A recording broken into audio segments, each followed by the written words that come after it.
નમસ્કાર, NBN ન્યૂઝમાં આપનું સ્વાગત છે.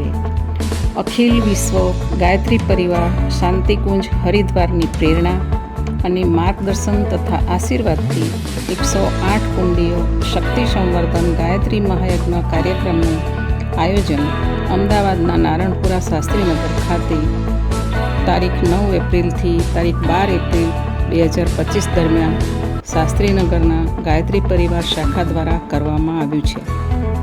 અમદાવાદ શહેર અને જિલ્લાની ગાયત્રી પરિવારની શાખાઓના સહયોગથી રાષ્ટ્રને સશક્ત અને સમૃદ્ધ બનાવવાના ઉદ્દેશ્યથી ગાયત્રી મહાયજ્ઞ કાર્યક્રમ યોજવામાં આવ્યો છે.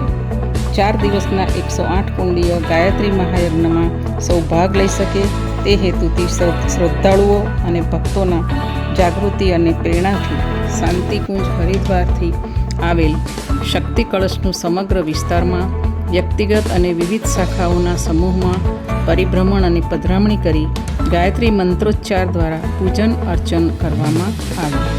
તારીખ 1 એપ્રિલના રોજ ભૂમિપૂજન કરવામાં પણ આવ્યું હતું, જેમાં નારણપુરાના કોર્પોરેટર્સ, ગાયત્રી પરિવાર શાસ્ત્રીનગર અમદાવાદ જિલ્લા અને શાખાઓના અગ્રણીઓ ઉપસ્થિત રહ્યા હતા. આયોજનના ભાગરૂપે ભૂમિપૂજન કરીને યજ્ઞશાળાની કામગીરી હાથ ધરવામાં આવી હતી.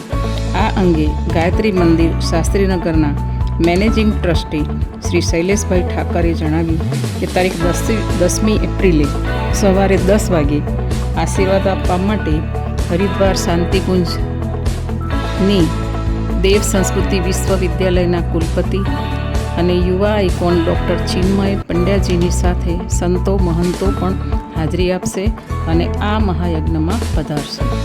ગુરુદેવ રામ શર્મા આચાર્ય દ્વારા લિખિત 3200 પુસ્તકોનું સાહિત્ય સ્ટોલ, વ્યસન મુક્તિ પ્રદર્શની અને ગુરુદેવના જીવન પર પ્રદર્શની પણ કરવામાં આવશે. આ સાથે આધ્યાત્મિકતા સાથે યુવાઓ જોડાય તે માટે સંગીતની સાથે સુંદરકાંડનું પણ આયોજન કરવામાં આવ્યું છે. હાલ યજ્ઞશાળાની તૈયારીઓ શરૂ કરાઈ છે.